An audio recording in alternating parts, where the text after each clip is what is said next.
Hello and welcome to our presentation of Derry Girls, The first episode. the first episode. So first we start with the characters. So we've chosen to choose two of the characters that we like the most to speak about, which is Michelle and Sister Michael. So Michelle is a upbeat girl that uses slang very much in her language. She actually doesn't really speak much else. She swears. She just uses the slang, and the way she dresses, she is the kind of rebel way of dressing. Like, she doesn't want to be a part of the norm. She tries to like stay as far away from the norm as possible, which is not normal for Northern Ireland behavior. Very odd. Yeah, it's fairly odd. Yeah. And Sister Michael should have that like godly way of seeing things, where she would think that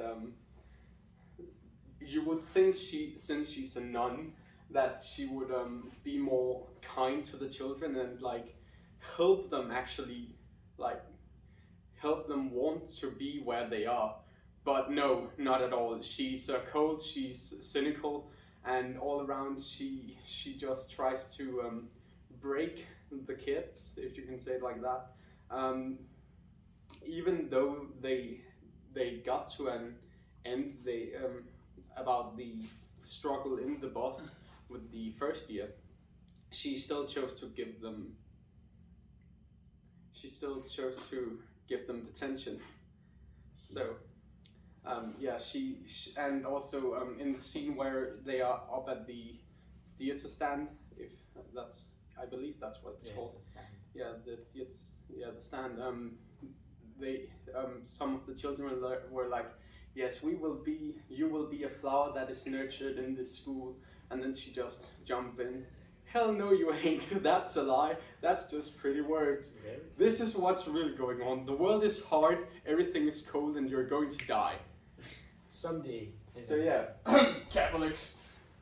So the language in the scene, both that we've chosen and also in like the episode in general, is pretty explicit.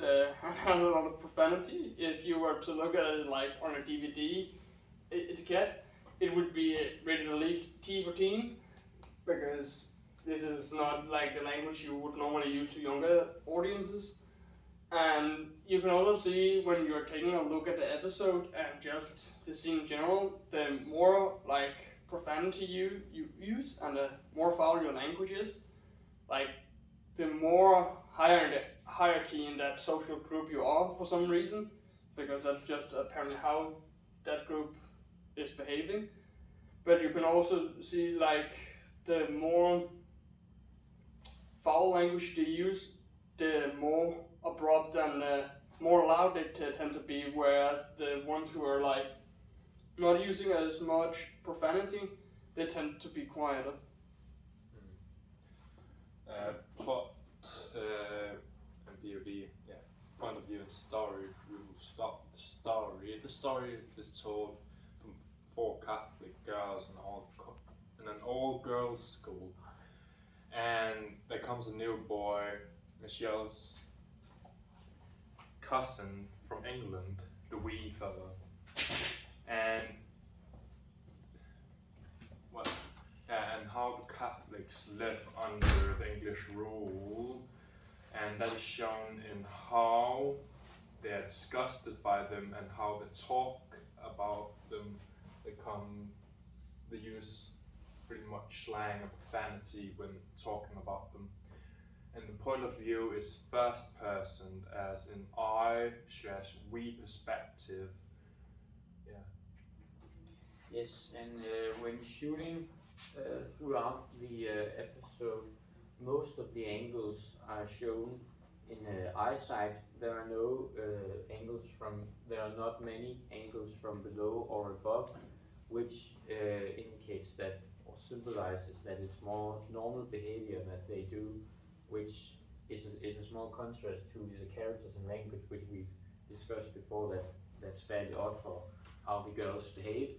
And it's filmed very not up close but not very far away. You can see the facial expressions and you can see how the mouth moves when they're talking, because narration in especially the scene we've chosen are very important. And the scene is a continuous shot, then there are not much cutting neither throughout most of the episode. It doesn't jump in time from time to time, sorry. And the music is always mostly low-lying in the background, just to make it less boring or to make it more interesting or fun. And at some points the music are enhanced to create a feeling of happiness mostly, but maybe also sadness.